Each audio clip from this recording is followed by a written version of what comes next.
Okay, this is the manual for the machine. What we're talking about here is an SM6P. I'm not sure whether it's a P1 or a P2, but this is a Maka swing chisel floor model. This is not the big production unit. This is the medium furniture unit. The big production unit is made for doors, tables, really big, maybe even construction type mortises. This machine is a medium-sized machine meant specifically for the furniture makers out there in the market. So that is the type of hole that we're expecting to see. If you come on over to the side of the machine, I'll explain the controls. Yellow is clamp, green means go, and red means stop. So hit the red button on the bottom there to start it up. Normally you would start it with the clamp off and then turn the clamp on once you've loaded the machine.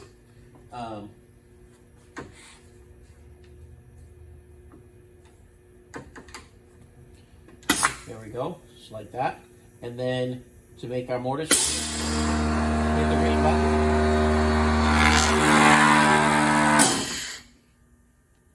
And I'll turn the machine off for now.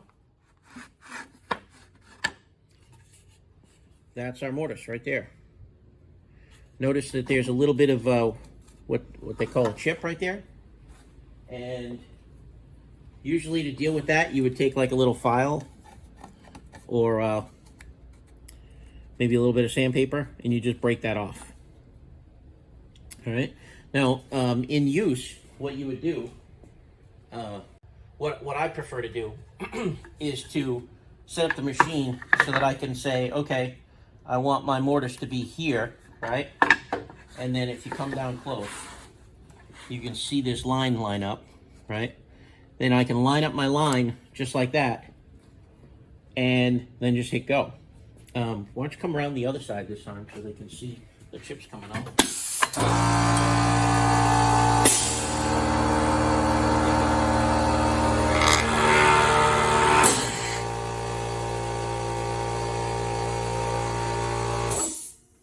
That was the compressor. This machine is pneumatic, so it does require a compressor of some kind. If you take a look down here, you should be able to see the limit switch. That limit switch is brand new right here. And what you do is to adjust the depth of your mortise. This machine can make quite a thick, a long mortise. You can see this chisel can go all the way down. You set the depth of the mortise by moving this arm here, which it engages the limit switch, which is what tells the machine that it's reached full depth. All the handles and all the clamps and everything works. It's all really easy to use. The table comes in and out. You can flip the entire unit up, although I don't usually like to use it in that way. But if you prefer, then you could definitely do that. This unit's going to come with the appropriate transformer. This is a 550 volt machine. That transformer takes 3-phase 250, which is the normal American, well, at least in the South here, and I'm in Texas. 250 volt 3-phase is what we have. So that transformer takes the 250 electrical, converts it to the 550 electrical, which is the native for what this machine needs. Now, when we got this unit, the buttons weren't really working correctly. There was no real problems with most of the components. It looked like somebody had maybe just tried to rewire some things. I don't really know why, but we went in, we fixed all the wiring, we replaced some lights and a switch, and everything is working really well. You can use your chisels rotating right or rotating left. There's a switch on the side of the machine. If you come around here and take a look at it, that's this switch down here. You can switch that for right or left, and then that allows you to take your chisel in and flip it over, mount it the other way, so that you're taking the making the hole go a different way. You would do that if you were really concerned about where your chip is. There are ways to minimize or eliminate the chip using what they call chip breakers. The way I set up the machine, I don't really use that. I prefer to have what they call a breakthrough fence so that I know exactly where my hole is going to be. The chip usually doesn't concern me because it's just a chip. You take a file, 2 seconds it's gone, and nobody ever sees that, so it doesn't matter. But what does matter is that you get very precise alignment on the machine so that you know that your hole is going to be right where you want it. That's what matters. And that's why I like doing breakthrough fences. I set this up so that, all you need is any kind of a thin board or whatever. You just screw it down and you can make any changes you need to your chisel. You do a breakthrough. Now you have a hole. You take a square, you measure up from there, and now you know exactly where your hole is going to be. This machine will include some tooling, a printed manual. We ended up getting intimate with all the electronics in there, so if you have any questions, as far as what the electrical diagram is, I can walk you through that when you go to buy the machine. In fact, I might even make a video just to have that for future use. So here's the tooling it's coming with. This one's for really wide, I think 3-inch wide, 1/4 inch tall. And then you've got several thinner ones.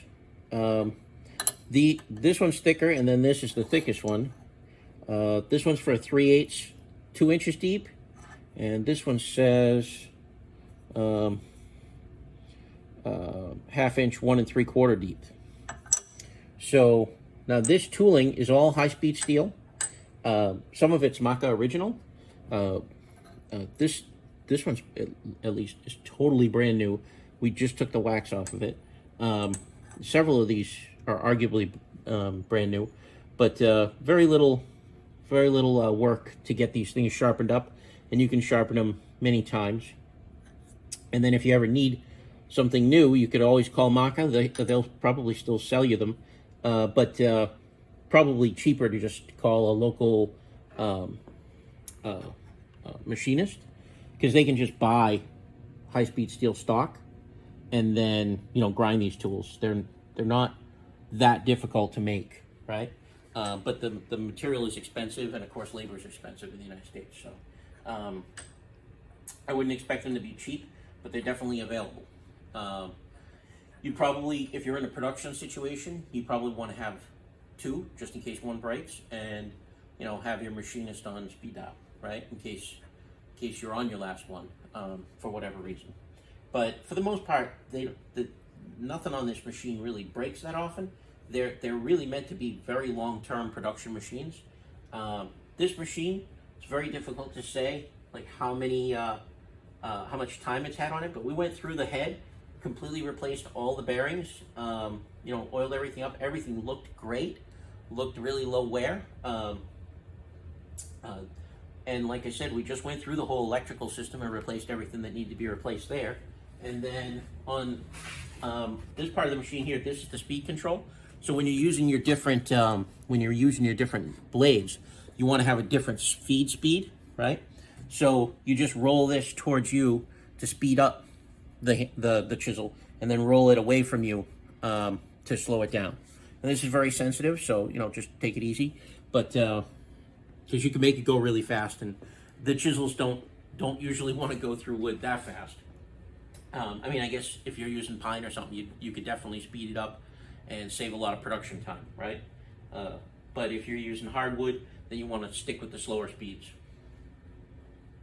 If you have any questions or anything, look up the ad. It's on Dallas Craigslist. Just type in Maka, it should come right up, and give me a ring, and I'll be happy to answer any questions. And that should be it. Thank you.